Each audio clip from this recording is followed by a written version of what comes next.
Hello student, welcome to my channel. Today we are going to discuss Unit 7, Chapter number 10. So our topic is Davison and Germer experiment. बहुत ही interesting topic है, but paper के point of view से ये ज़्यादा important topic नहीं है.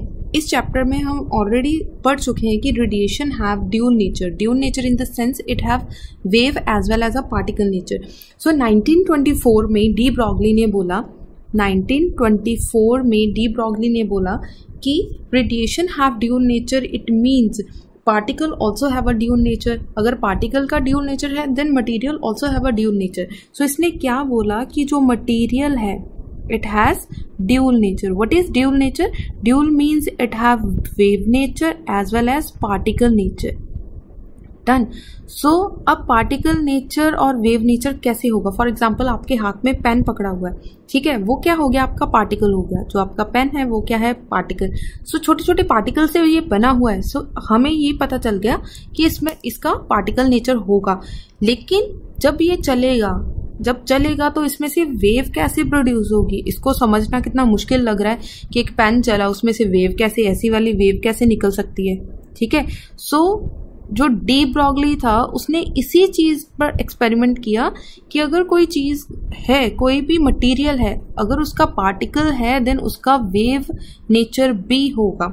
Is that clear? सो इसकी अभी स्टडी चल ही रही थी. देन डेविसन और जर्मर आ गए. डेविसन और जर्मर ने 1924 में एक छोटा सा एक्सपेरिमेंट किया. 1924 में एमसीक्यूज में पूछा जा सकता है कौन से ईयर में इन्होंने एक्सपेरिमेंट किया. देन उन्होंने क्या बोला, डेविसन और जर्मर ने क्या बोला कि जो इलेक्ट्रॉन है it has a particle as well as a wave nature. So इन्होंने एक छोटा सा एक्सपेरिमेंट किया जिस एक्सपेरिमेंट के थ्रू इन्होंने ये प्रूव कर दिया कि जो इलेक्ट्रॉन है उसका वेव नेचर होता है. Is that clear? सो इन्होंने यूनाइटेड स्टेट में ये एक्सपेरिमेंट किया. देन इसके बाद इनको नोबेल प्राइज भी इस चीज के लिए दिया गया. इसी तरह से 1928 में उन्होंने 27 में किया, इन्होंने 28 में एक्सपेरिमेंट किया. ठीक है. सो डेविसन और जर्मर ने 1928 में एक्सपेरिमेंट किया जिसमें उन्होंने बोला कि जो इलेक्ट्रॉन है वो वेव नेचर का होता है. सो इन्होंने भी बोला कि इलेक्ट्रॉन वेव नेचर का है. ठीक है. सो उन्होंने अलग तरह से एक्सपेरिमेंट किया. जो जेपी थॉमसन थे इन्होंने एक थिन फिल्म ली जिसपे इलेक्ट्रॉन टकराए और एक फोटोग्राफिक प्लेट पर गए और यहां से इन्होंने प्रूव करा कि ये वाले जो इलेक्ट्रॉन है ये वेव नेचर की तरह बिहेव करते हैं. डन. सो जो जेपी थॉमसन थे ये किनके बेटे थे? जे थॉमसन के. जे थॉमसन आप ऑलरेडी पढ़ चुके हो. ठीक है. इनको भी नोबेल प्राइज मिला था इन 1906 में. इन्होंने ये बोला था, जे थॉमसन ने बोला था जो इलेक्ट्रॉन है वो पार्टिकल नेचर के होते हैं.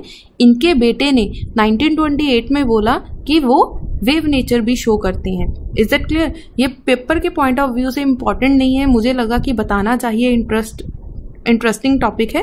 सो मैंने इसलिए ये बता दिया.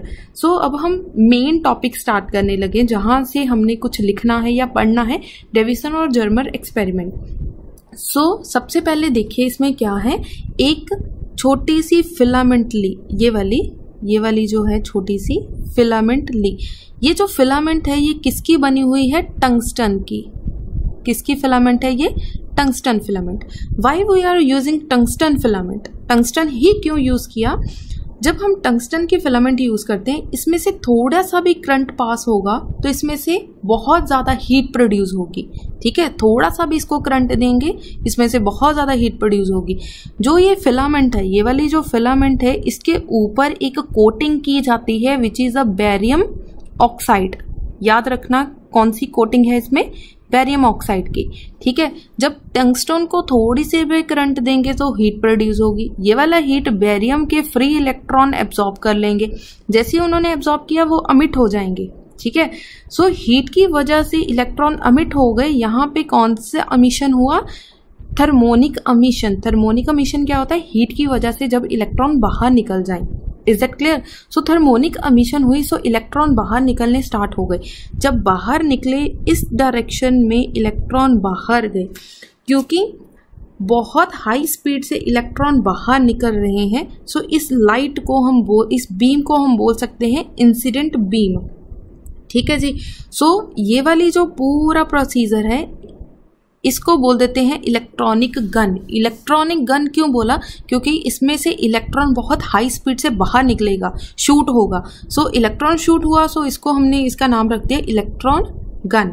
Is that clear? सो ये इलेक्ट्रॉन जो है वो निकल की, ये जो नेक्स्ट क्रिस्टल पड़ा है ये कौन सा क्रिस्टल है? Nickel crystal. Then why we are use nickel crystal? ये बहुत ही सिमेट्रिकल होता है, इसमें से इलेक्ट्रॉन इजीली बाहर निकल जाएंगे, दैट इज वाई हम निकल का ही क्रिस्टल यूज करते हैं। सो इलेक्ट्रॉन बीम यहाँ पे आके टकराई, यहाँ पे जितने भी फ्री इलेक्ट्रॉन्स या एटम्स होंगे वो स्कैटर हो जाएंगे in a different direction. So different direction में, लेट अस सपोज कोई इस तरफ निकल गया, कोई इस तरफ, कोई इस तरफ, कोई इस तरफ, अलग अलग डायरेक्शंस में जो है इलेक्ट्रॉन्स निकलने स्टार्ट हो गए। सो ये इलेक्ट्रॉन जैसे ही बाहर निकले, अब हमें कैसे पता चलेगा कि इलेक्ट्रॉन निकल भी रहे हैं कि नहीं निकल रहे? क्योंकि वेव नेचर है, हमें नहीं दिख रहा। वही चीज़ हम इस एक्सपेरिमेंट में पढ़ने जा रहे हैं कि वेव नेचर है। सो हमें कैसे पता चलेगा? हमने यहाँ पे एक डिटेक्टर लगा दिया। अब डिटेक्टर क्या करेगा? यहाँ से जो इलेक्ट्रॉन बीम बाहर आ रही है, स्कैटर्ड बीम बाहर आ रही है, उसको डिटेक्ट करेगा। अब हमें डिटेक्टर का भी नहीं पता, डिटेक्टर से हमें कैसे पता चलेगा कि यहाँ पे इलेक्ट्रॉन आ भी रहे हैं कि नहीं आ रहे? देन इसको कनेक्ट कर दिया गैल्वेनोमीटर के साथ। What is a galvanometer? Galvanometer is a sensitive device. जैसे ही इसमें थोड़ा सा भी करंट आएगा तो इमीडिएटली इसकी जो यहाँ पे सुई हो गई वो इमीडिएटली डिफ्लेक्ट करना स्टार्ट होगी, या तो राइट हैंड साइड पे चली जाएगी या फिर लेफ्ट हैंड साइड पे चली जाएगी। जैसे ही थोड़ी सी भी डिफ्लेक्शन आई, इसका मतलब यहाँ पे कुछ ना कुछ करंट या कोई इलेक्ट्रॉन आकर स्ट्राइक कर रहा है। Is that clear? सो इस तरह से हमने यहाँ पे एक गैल्वेनोमीटर भी कनेक्ट कर दिया। सो डिटेक्टर क्या करेगा? हमारा करंट मेजर करेगा। करंट मेजर हो रहा है कि नहीं हो रहा, वो किससे पता चलेगा? गैल्वेनोमीटर से। Is that clear? गैल्वेनोमीटर सिर्फ हमने इसलिए लगाया ताकि हमें पता चल सके कि इलेक्ट्रॉन आ भी रहे हैं कि नहीं आ रहे, अदरवाइज एक्सपेरिमेंट हो रहा है। डन। सो इस तरह से जब ये पूरा एक्सपेरिमेंट हो रहा है, सो 3 चीज़ें ध्यान से याद रखना।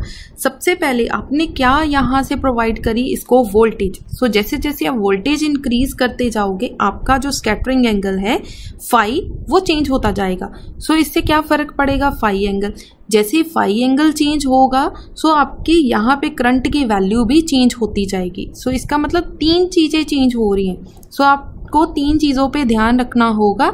Number 1 is a voltage, number 2 is a scattering angle, number 3 is a current.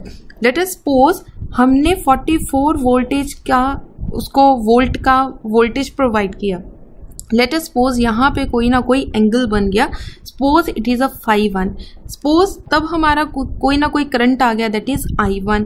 Similarly हमने वोल्टेज इंक्रीज कर दी। जब वोल्टेज इंक्रीज करोगे, late us suppose 48 voltage, late us suppose तब हमारा स्कैटरिंग एंगल कुछ और होगा, सेम स्कैटरिंग एंगल नहीं आएगा। देन सपोज उस टाइम आपका करंट कितना आया? I2। नेक्स्ट हमने दे दिया 54 वोल्टेज की पावर। देन हमारा जो फाई एंगल है वो कितने का आएगा? 50 डिग्री का।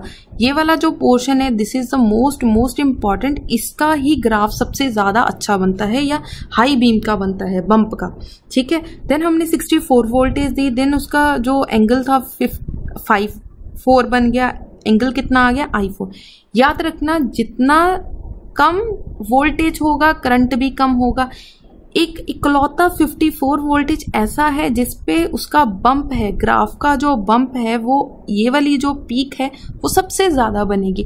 जब इसका वोल्टेज इंक्रीज करना स्टार्ट कर दोगे, देन अगेन ये डिक्रीज होना स्टार्ट हो जाएगा। सो इस तरह से कुछ होता है, इस तरह से। डन। ये वाली चीज़ क्या है? 44 48 वाली चीज़। ये वाला कौन सा ग्राफ है? 54 वाला। और ये वाला कौन सा ग्राफ है? देन 64 67 68 समथिंग, जो भी कम होगा तब भी बम्प कम होगा, अगर ज़्यादा है तब भी बम्प कम होगा। इकलौता 54 वाला कंडीशन हमें उठानी है। सो किस तरह से ग्राफ बनेंगे? इस तरह से। डन। सो ये ग्राफ कैसे हैं? देखो 54 वाला लिया तो ये बम्प जो है ये हमारा अभी कम है। देन 48 ले लिया, थोड़ा सा देखो इसका बम्प हाई हो गया। देन 54 वोल्टेज पे जब 50 एंगल बना तो इसका जो बम्प है वो मैक्सिमम होगा। 60 पे जाके इसका बम्प अगेन डिक्रीज हो जाएगा। जैसे जैसे आप आगे बढ़ते जाओगे इसका जो बम्प है वो डिक्रीज होता जाएगा। Is that clear? सो यहाँ पे हमने क्या पढ़ा, ये वाली लास्ट वाली डायग्राम में देखिए, यहाँ पे पूरी एक लाइन है, ये वाली पूरी एक लाइन है। इस लाइन के ऊपर पूरा एंगल कितने का बनेगा? 180 डिग्री का। ये वाला एंगल कौन सा है? Theta. Scattering angle phi, again this angle is theta. So हम इसको कैसे लिख सकते हैं? Theta plus phi plus theta is equal to 180 degree. Theta plus theta 2 theta plus phi is equals to 180। So phi angle हमें पता है कि कितना था हमारा फाई एंगल? 50 डिग्री। ठीक है, हमारा 50 था। So 2 theta plus 50 degree is equals to 180 degree. 2 theta is equals to 180 में से 50 माइनस कर दिए, वी गेट 130। सो थीटा का आंसर कितना आ गया? 130 डिवाइडेड बाई 2 कैंसिल आउट होकर आ गया हमारा 65 डिग्री। इसका मतलब ये वाला जो एंगल है, ये वाला जो दो एंगल्स हैं, ये हमारे कितने के होंगे? 65 और 65 डिग्री के। Is that clear? हमारा फाई एंगल भी हमें यहाँ से पता चल गया कि फाई एंगल हमारा कितना था? 50 डिग्री का, और थीटा एंगल कितना है हमारा? 65 डिग्री का। थीटा को हम बोलते हैं angle of glaze, angle of glazing, और फाई को बोलते हैं स्कैटरिंग एंगल। डन। ये एक्सपेरिमेंट का हमें जस्ट कंक्लूजन पेपर में बताना होता है, ज़्यादा एक्सप्लेन नहीं करना। सो इतना ही काफ़ी है इस एक्सपेरिमेंट में। डन। Thank you.